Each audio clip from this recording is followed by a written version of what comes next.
अस्सलाम वालेकुम नाज़रीन, प्रोग्राम है आज पाकिस्तान के साथ। सबसे पहले पूरी कौम को बहुत बहुत मुबारक हो। आज खुशी का दिन है। एक ऐसा फ़िरौन जिसको आज फारग किया गया पाकिस्तान में, और उसके मतलब के कुछ बातें आज मैं बताऊंगा, क्योंकि पहले मुश्किलात थी हमारे लिए। वो एक आइनी इदारे के सरबराह थे, अब वो आइनी इदारे के सरबराह नहीं रहे। आज मैंने जैसे ही सोशल मीडिया खोला, उनकी फैमिली की तस्वीरें और मेरा ख्याल है कि सबसे ज़्यादा इस वक्त सोशल मीडिया पे यही चल रहा है, लान तान का सिलसिला जो हमारे लोग करते हैं। वर्दी तो उतर गई, मगर क्या ये कौम जिसके साथ इस जनरल बाजवा ने जुल्म किया, ये इसे माफ़ करेगी? और जो चंद चीज़ें मेरे सामने आई हैं, मैं वो भी आपको बता देता हूँ कि इस वक्त जनरल बाजवा ज़हनी तौर पे बहुत ज़्यादा खौफज़दा है और डरा हुआ है, और काफ़ी बड़ा इसने एक घर बनवाया हुआ है, पता नहीं कितने कनाल के ऊपर है, लेकिन वहाँ रहने से भी इसको अब डर लग रहा है। सामान पैक हो गया है और मेरा ख्याल है कि कहा ये जा रहा है कि पाकिस्तान छोड़ेगा, और ये भी डर और खौफ पैदा हुआ है कि मैं जहाँ जाऊँगा कहीं वो वहाँ पे कोई पाकिस्तानी मिल गए तो मेरे लिए या मेरे बच्चों के लिए मुसीबत ना बन जाए। ये कौम की खिदमत इसने की है और मुसीबत भी इसे पड़ी हुई है जान की। कोई जगह इसको अब नज़र नहीं आ रही जो इसे महफूज मिले। और सोशल मीडिया पे जनरल बाजवा को कोई कुछ लिख रहा है, कोई कुछ लिख रहा है, मैं वो अल्फाज इस्तेमाल नहीं करता। कोई कह रहा है कि ये चौकीदार है, कोई कह रहा है कि किसी को गद्दार चाहिए तो इसको ले ले, कोई कुत्ता कह रहा है, कोई बिल्ला कह रहा है, कोई वाला मुख्तलिफ अल्फाज के साथ आप अगर फेसबुक टिकटॉक पे जाए तो ये इज़्ज़त इसको मिली है। ये बता रहा था कि मैंने बड़ी मुखलिस तरीके के साथ पाकिस्तानी अवाम की खिदमत की है। अगर इसने खिदमत की होती तो आज मेरा ख्याल जो ज़िल्लत और रसवाई ये साथ लेके जा रहा है वो इसके नसीब में ना आती। ये सिर्फ इसके नसीब में नहीं है, इसकी औलाद के नसीब में भी है, इसकी बीवी के नसीब में भी है। नाज़रीन, मैं तो कहता हूँ जितनी खुशी आई पाकिस्तान में मनाई जा रही है, कोई कह रहा है कि 14 अगस्त से ज़्यादा खुशी है, कोई कुछ कह रहा है, कोई कुछ कह रहा है, मुख्तलिफ लोग जो है वो तासरात बयान कर रहे हैं। पाकिस्तान का जो नुकसान किया इस बंदे ने, उसका हिसाब कौन देगा? कौन जिम्मेदार है पाकिस्तान के नुकसान का? वहाँ पे आपने देखा पाकिस्तान में गुर्बत अफलास की वजह से लोग अपनी इज्जतें बेचने के चक्कर में पड़े होते हैं। सड़कों पे लाहौर की सड़कें हैं, कराची की सड़कें हैं, ख़वातीन नज़र आती हैं, बच्चे हैं, यतीम हैं, सड़कों पे मांगते नज़र आते हैं।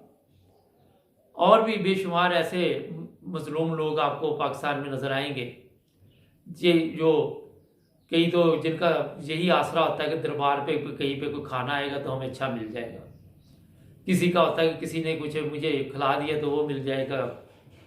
बहरहाल ये चीज़ें मैंने इसलिए बताई कि ये जालिम जाबर हुक्मरान जो अरबों रुपये की दौलत साथ ले गया,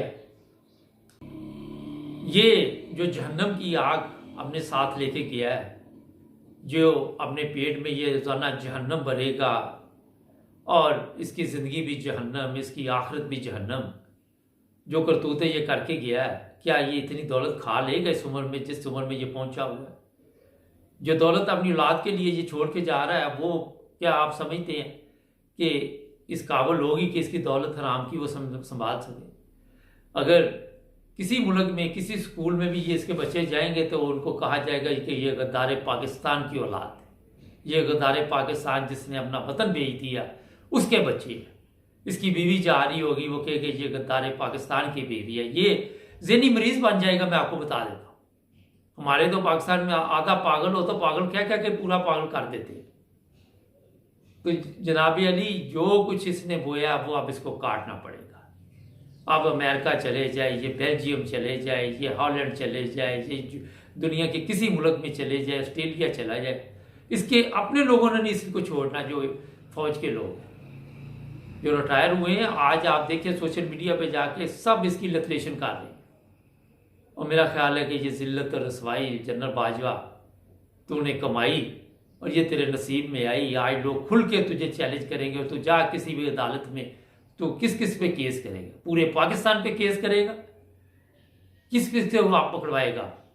कितने दिन लोगों को फोन करेगा जो तेरे तलक आता है कि इनको पकड़, वो सारे तेरे ऊपर भी आंखें फेर लेंगे, वो तेरा साथ नहीं देंगे। वक्त बहुत बेरहम चीज है जनरल बाजवा, तुमने बहुत जुल्म किया मेरे प्रोग्रामों में खवातीन ने। आप सोच नहीं सकते कितनी ऊंची ऊंची दुहाइयाँ दी, रोना शुरू कर दिया कि ये जालिम इंसान हमारे ऊपर कहाँ से आ गया। क्या उनकी बददुआएं आप लेके जा रहे हो तो सुकून से ज़िंदगी गुजार सकोगे? जा मक्का में बैठ जा जहाँ मर्जी हज कर जा, तुझे पाकिस्तानी कहीं नहीं छोड़ेंगे और तेरा वो हाल करेंगे कि तो मेरा ख्याल है कि सोचेगा कि इससे बेहतर है मुझे मौत मिल जाती, इससे बेहतर है कि मैं जिंदा ना रहता। हो सकता है कि आने वाले दिनों में कोई खबर आ ही जाए कि जनरल बाजवा ने खुदकुशी कर ली, जनरल बाजवा डिप्रेशन में चला गया, जनरल बाजवा पागल हो गया।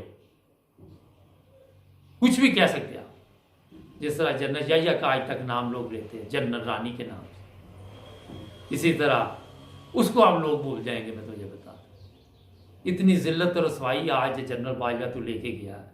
आज कौम खुशी से नडाल है क्योंकि उनको ऐसे जाबर हुक्मरान से निजात मिली। 25 तारीख को तुमने जो जुल्म करवाया वो कभी नहीं कौम भूलेगी। उसका जिम्मेदार तुम हो जनरल बाजवा। मैं तुम्हें बताऊं, तुम कातिल हो, तुम खूनी हो। मैं क्या क्या तुम्हें कहूं, तुम इतने बड़े गुनाहगार हो कि पाकिस्तान में सबसे बड़ा गुनाहगार तू इंसान जनरल बाजवा। तुझे खुदा ने इज्जत दी, मगर कुछ लोगों को औकात से ज्यादा इज्जत मिल जाए तो वो कहते हैं ना कि घी हजम नहीं होता, कुत्ते को घी हजम नहीं होता, मसाले बनी हुई। तुझे भी इज्जत रास आई, रास नहीं आई। आज कौम मेरा ख्याल है शुक्रानी के नफल पढ़ रही होगी। और जो कुछ कौम इस वक्त लिख रही है, मुझे किसी पे कोई इतराज़ नहीं। कोई मुझे कहे कि जनाब आप ऐसे ना कहे तो उसे मैं पूछूंगा क्यों ना कहे कौम? कौन सी खिदमत इसने की कौम की? कौन सी तब्दीली कौम में देखी आपने? गुर्बत अफलास में कौम को छोड़ दिया, छड़ी पकड़ के बस मैं सलाब बुजुर्गान के लिए दौरा कर रहा हूँ। अरबों रुपये तू लेके जा रहा है, पता नहीं उन गरीबों के लेके जा रहा है। वहाँ पे तुझे तफीक नहीं होगी कि अपनी जेब से हलाल की कमाई से किसी के ऊपर 100 रुपया भी खर्च कर सके। आज देखेंगे ये दौलत तुझे इज्जत देती है। बचा इस दौलत के जरिए अपनी इज्जत को बचा के दिखा मुझे। ये अरबों रुपये लेके फिर और क्या मेरी इज्जत वापस दे दो। जहां मर्जी चला जा, दुनिया के किसी कोने में भी चला जा, इतना ही तेरे लिए काफ़ी है कि जब तू पाकिस्तानियों को देखेगा तो तुझे शर्म आएगी और शर्म से रोजाना तो डूब के मरेगा और रोजाना जिंदा होगा। रोजाना तुझे मौत आएगी, रोजाना तो जिंदा होगा। और तुझे इतनी आसान मौत नहीं आएगी। मुशर्रफ से ज़्यादा खतरनाक और दर्दनाक मौत तेरा अंजाम है। तो इस उम्र में जो कौम को देखे गया, 22 करोड़ अवाम की बददुआएं लेके तू जा रहा है। और ये बददुआएं जो हैं, ये मेरा ख्याल है जब तू मरेगा तो तुझे खुफिया तौर पे दफनाना पड़ेगा कि तेरी कब्र का भी किसी को ना पता चले। वहां आके भी लोग तेरी कब्र पे भी जूते मारेंगे, थूक फेंकेंगे, तेरे से नफरत होगी सारी कौम को। मुझे खुद शदीद नफरत है तेरे से। मैंने इतनी तकलीफ लोगों की आंखों में देखी, लोगों के दिलों में इतनी तकलीफ देखी कि तू सोच नहीं सकता। मुझे बहुत से लोगों ने कहा कि यार ये हमारे चीफ ऑफ आर्मी स्टाफ है। फिर मैंने बार बार प्रोग्राम काटे, बार बार लोगों ने गालियां तुझे दी, मैं काटता रहा। उसके बावजूद कई चीज़ें सामने आ जाती थी। इतने प्रोग्राम मैंने तेरे किए और हर बंदे ने तुझे, तू सोच नहीं सकता, माँ की, बहन की, कौन सी गाली तुझे नहीं दी।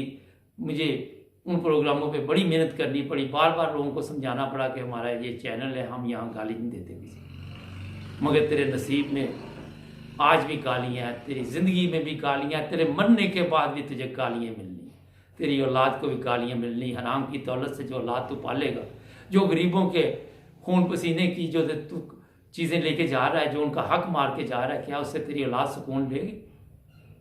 कभी भी तेरी औलाद को सुकून नहीं मिलेगा। अब जा कौन सी अदालत में जाता है, जाके कर लोगों के ऊपर केस, उठा लोगों को, उतार उनकी शलवारें, बना उनकी वीडियो, अपना अपने बच्चों की वीडियो बना। आप जाके अब तेरे बच्चों की वीडियो लोग देखेंगे और मीडिया पे ये चीज़ें आएंगी, जो तू इंसानों के साथ करके किया वो एक जानवर नहीं करता, वो एक हैवान नहीं करता, जो जुल्म तूने इस दुनिया में आके बूढ़े लोगों के साथ किया। मैं कोई स्वाति कि इसलिए नहीं बोल रहा क्योंकि उसका भी एक गुनाह था कि उसने भी किसी गरीब पे जुल्म किया था, मुझे वो भी याद है। मगर जो उसने जुल्म किया था उससे बड़ा जुल्म ये है कि तू वीडियो बनाता रहा गैर अखलाकी और जाता है मक्के, करता है हज, और काम तुम्हारे कौन से, एक काम भी नहीं इंसानों वाला। जलीलो ख्वार कर दिया तुमने पाकिस्तान की इज्जत को, लोगों के सामने तमाशा बना दिया, चोरों और डाकुओं को कौम के ऊपर लाके बैठा दिया और खामोशी से बैठा रहा, डांस करता रहा, क्लबों में जाता रहा। अपनी उम्र देख, इस उम्र में जाके भी तुझे शर्म या ना आए। हमें बताता है तू नेक आदमी है, कहाँ से नेक है बता आके। अब मीडिया पे कर लान की यूरोप पे कहाँ से आए तुम्हारे पास, कौन पूछती है आज, मैं पूछता हूँ, सब पूछते हम कहाँ से आई दौलत। और जो इसकी अब जो इसके टट्टू दो चू छोड़ के गया उनको भी ले जाना था साथ। आप सबको जिल्लत और रसवाई का सामना करना पड़ेगा। देखा क्या है सोशल मीडिया, पढ़ जाके बच्चों को क्या पढ़ के सुनाएं कि मेरे बारे में बच्चे क्या, मेरे बारे में लोग क्या कहते हैं, क्या है तासरात है लोगों के। ये जो बदबख्ती तू साथ लेके जा रहा है ये तुझे जीने नहीं देगी और पाकिस्तानी अवाम जो है तुझे मरने नहीं देगी। नाज़रीन, माजरत के साथ मुझे खुद इस पर बड़ा गुस्सा है, इसने पाकिस्तान को कहाँ पहुँचा दिया। केस पर केस, अरशद शरीफ को शहीद करवाने वाला तुम, उसके पीछे तूने ये सब कुछ किया कि उसके ऊपर FIR, जिस राना सनाउल्लाह को कहता रहा FIR काट, 16 FIR काटती उसकी। इतने साल से वो मीडिया में चल रहा था, उसको गद्दारी का खिताब नहीं मिला, किसी को नजर नहीं आया। तुझे 6 महीने में गद्दारी का नजर आ गया सबको, तुझे सब गद्दार नजर आ गए क्योंकि तू खुद गद्दार है। और ये गद्दार का जो लफ्ज़ है ये तुझे अब कहाँ तक लेके जाएगा, ये कौम तुझे मज़ा देगी। नाज़रीन, हमारे चैनल को सब्सक्राइब करें, जुड़े रहें हमारे साथ ताकि और भी प्रोग्राम देखें। मिलेंगे नए प्रोग्राम में। अल्लाह हाफ़िज़।